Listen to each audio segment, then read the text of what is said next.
अब हम आपको मोदी जी की इस भाषण का पोस्टमार्टम करते हैं।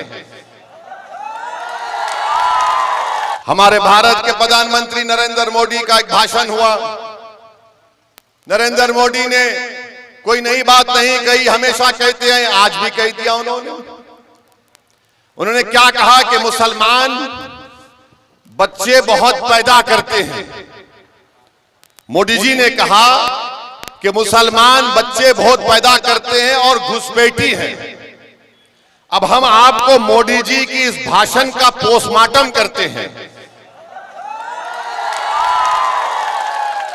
उनके भाषण का, उन्होंने जो भाषण दिया उस बारे में आपको जो झूठ उन्होंने बोला उसकी सच्चाई को आपके सामने रखकर, ताकि मोदी जी को भी मालूम हो जाए कि मोदी जी आप लंबी लंबी फेंकते हैं जावेद की तरह, मगर हम आपको सच्चाई बता देते हैं। और सच्चाई यह है मेरे भाई कि भारत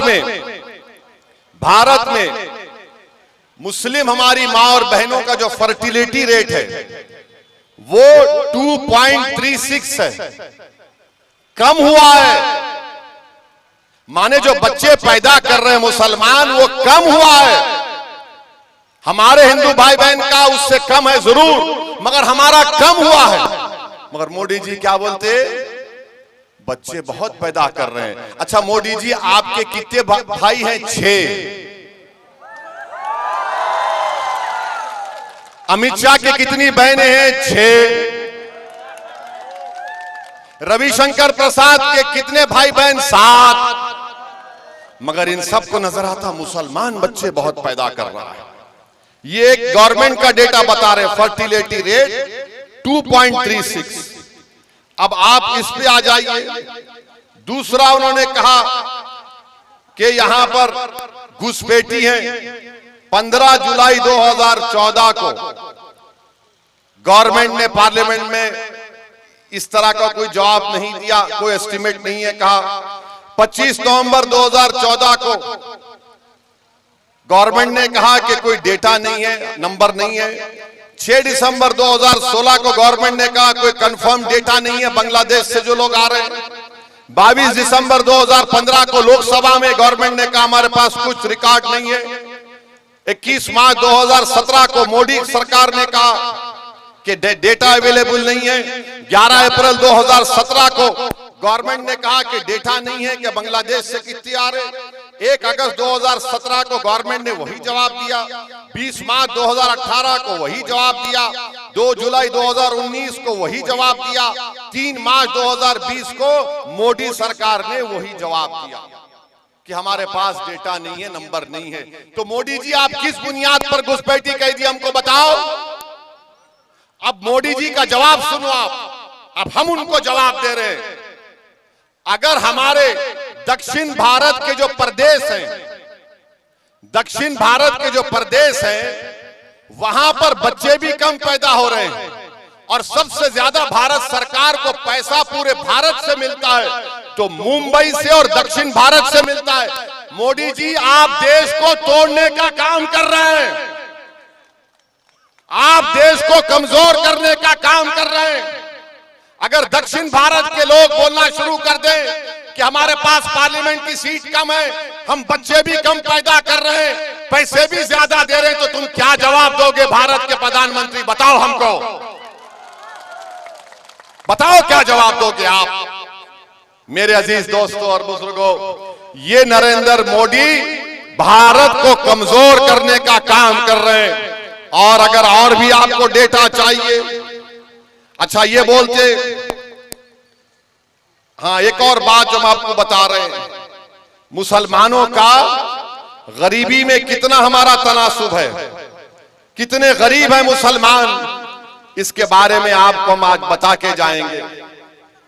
जो मुसलमान गांव में रहता है, जो मुसलमान, मोदी जी सुनो, अगर कान में सुनने की ताकत है तो सुनो देश के प्रधानमंत्री। ए भाई रुक जाइए ना। मुसलमान जो गांव में रहता है, जो वो अपने पैसे खर्चता है खाने पीने के लिए, सबसे कम खर्चने वाला अगर कोई है तो मुसलमान है। सबसे ज्यादा सिख है जो महाना उसका खर्चा 2106 रुपये, हमारे हिंदू भाइयों का 1170 रुपये और मुसलमान सिर्फ 1133 रुपये खर्चता है। ये मोदी की सरकार का डेटा है। कितना झूठ बोलोगे मोदी जी, तुम कितना झूठ बोलोगे। मगर मोदी जी को किन मुसलमानों से मोहब्बत है मालूम आपको? कौन से मुसलमान से मोहब्बत है मोदी जी को? दुबई जाएंगे, सऊदी अरब जाएंगे, दुबई और सऊदी अरब जाएंगे तो उसको बोलेंगे या हबीबी, या हबीबी। ऐसा मिलेंगे जैसा कि एक भाई से मिल रहे हैं, और हमको ऐसा देखते हैं, हम घुसपैठी है। मोदी जी उसका नाम अगर मोहम्मद बिन जायद है तो इसका नाम अख्तरुल ईमान है। दुबई के मुसलमान से मोहब्बत, सऊदी के मुसलमान से मोहब्बत और सीमांचल के बेटे अख्तरुल ईमान से नफरत क्यों मोदी जी बताओ? नफरत इसलिए है क्योंकि वो आपको कमजोर देखना चाहते हैं। और आज मोदी जी के साथ कौन खड़ा है? कौन खड़ा है? नीतीश, पलटू, जो भी है बोलो। अब मास्टर मुजाहिद है। अगर मास्टर मुजाहिद खुदा ना खास्ता पार्लियामेंट चला जाएगा, यूनिफॉर्म सिविल कोड का बिल आएगा तो मास्टर मुजाहिद को झक मराकर मोदी के साथ वोट देना पड़ेगा। कल अगर इबादत गाहों को खत्म करने का कानून लाया जाएगा तो मास्टर मुजाहिद को जो मोदी बोलेगा उसके इशारे पर नाचना पड़ेगा। जावेद अगर जाएगा तो बेचारा जावेद तो सन्नाटा रहता है।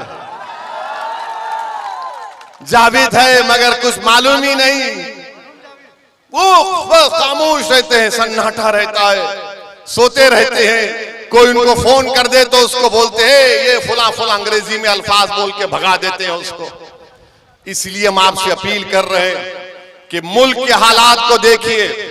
देश का प्रधानमंत्री हमको ज्यादा बच्चे पैदा करने वाले कह, हाँ अब कल मीडिया वाले बोलेंगे आपको कितने बच्चे? मेरे को माशाल्लाह से 6 बच्चे हैं।